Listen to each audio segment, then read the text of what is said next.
You thought I wasn't gonna show up. But bro, I'm right here. I'm right here.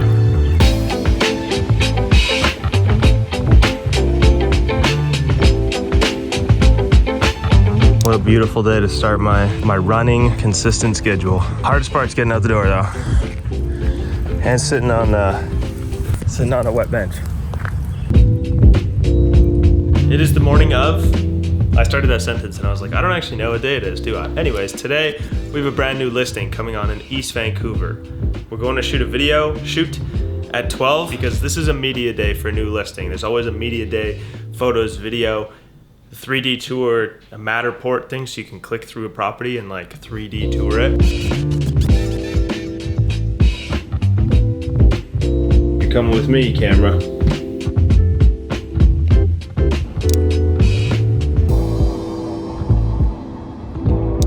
Getting ready for the showing. Through the front door, the dining room.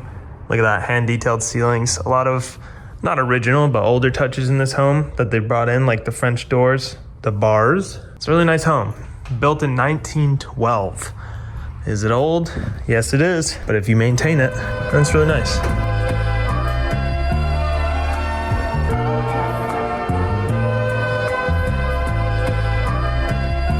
1618 Victoria Drive, our newest listing, hitting the market at 1.9 million. Let's take a tour. And now heading downstairs, another original touch, the metal gate. So when your kids are misbehaving, you can lock them downstairs. It's perfect, actually.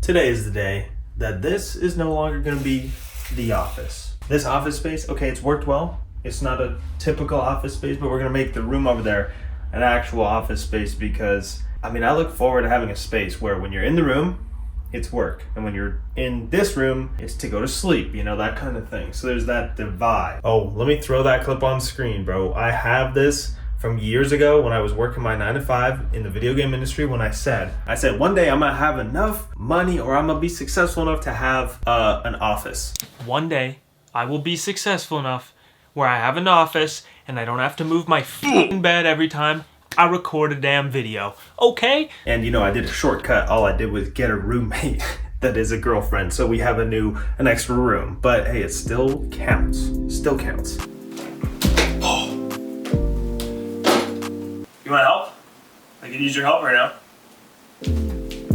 You know, as a creator, they say like do one for you, one for them. And them as in the algorithm. I know a lot of people are happy watching whatever I'm talking about. Whether I'm destroying a bed frame or, you know, looking at real estate. Yeah, it's always interesting. Making content and then sometimes it doesn't perform as you hoped it would. This is a smart bed frame, man. 2 screws, that's it.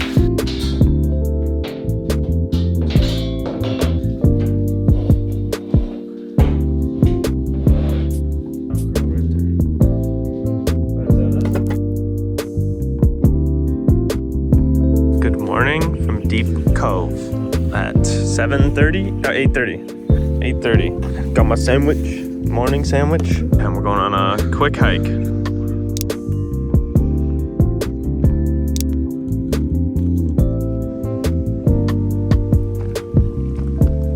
We don't do that many hikes. I don't know, I'm just not like a hike guy, but I am when it's like not super long, right? Yeah. That's the truth. And this one's only like 40 minutes. In case you were saying, it's like one of the most popular in Vancouver because a lot of people come to do it because it's like relatively short and also a really nice view for how short of a walk it is.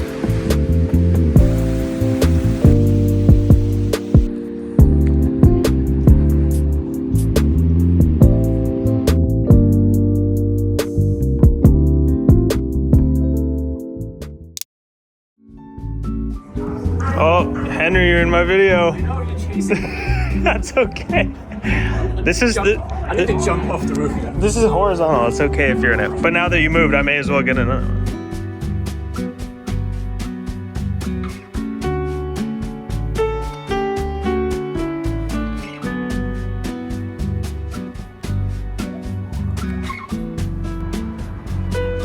We back. We're gonna head home, get some work done. But I just wanted to say, Gastown parking is more expensive than like anywhere else in Vancouver.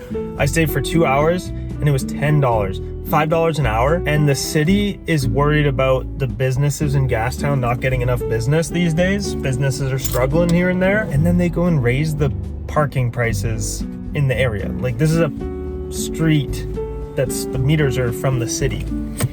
I don't know. Bit questionable if you ask me. Should be making it less expensive, not more.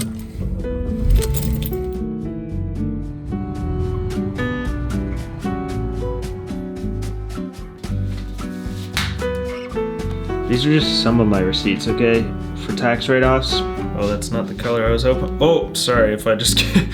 Yeah, hopefully no one has epilepsy. Sorry for those bright flashing lights. While I have my taxes out, I was like, you know what? This could be kind of educational. I wish someone would tell me about tax a little bit. And this is not gonna be long, okay? It's just a quick thing. You know, I saw this meme and it was like, the government, they tell you that you gotta pay taxes. How much? How much taxes do you gotta pay? Well, you gotta tell us how much you owe. But if you underpay, we will fine you and make you pay the taxes later. I'm trying not to get angry because it's like so tedious. I've been doing this for 2 days. Quick overview, if you've never done any taxes or tax write-offs, you register as a business and then you can spend money, and the government wants people to spend money out in the world and also to like build their business because, you know, the economy goes like this. And then you can write off a percentage of a purchase. It doesn't mean like you can write off the whole thing and like that's for free. For example, marketing, you can write off 40% of marketing expenditures. So if I spend $50 on marketing, 40% of that, we'll say this, whatever, $20, you can get a percentage of that $20 back. It's not like the $20 I just get back. I wish it was like that, but it's like it's a small percentage of the amount. Like, it's good to know, but to actually do it, accountants can't just do it all. You have to do all the filing, keep your receipts for 7 years. I'm sure some of you guys know that, but like, wow, it sucks. It sucks. Underneath the Granville Street Bridge right now, heading to Granville Island. Well, I'm already there pretty much. You can probably see the bridge in the background, but me and Matt Moore, we are creating a thumbnail for a video because I hate working on thumbnails. I'm not gonna lie. When you don't like working on something, you're not gonna do well. Every job has stuff that you don't want to do, but you know, I'm kind of at the point where I can outsource that kind of thing, and I think Matt enjoys it. Matt likes making thumbnails in that process. So there's still something special about like a thumbnail that's actually a photo, or like photos taken instead of just like me taking a photo and then like photoshopping myself in there.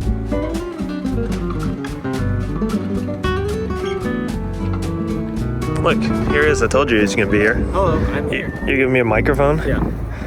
See, we're collaborating while doing this thumbnail. I was just telling my vlog about that. Look at that, the perfect view right there. Vlogception. I was gonna say, should I go get a coffee? But then you said that you might be able to just Photoshop it in. And I was like, really? You can do it that well? Yeah. And then you're like, AI. Yeah, I was like, right, I forgot about that. Photoshop AI can just do it. Sometimes it's good, sometimes it just sucks. Yeah. Not gonna lie. We're just gonna Photoshop a coffee cup in his hand. I just said that.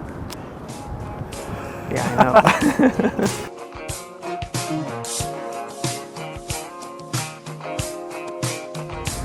Anything for the thumbnail. Yeah, that looks like you're riding.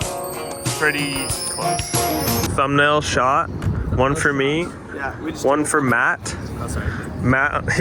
Yeah, let me speak to my people, man. I'm just kidding. Some morning progress, which this doesn't look like progress, I know. We'll get to that. One step at a time. Still deciding the perfect layout, but I think this is a good start.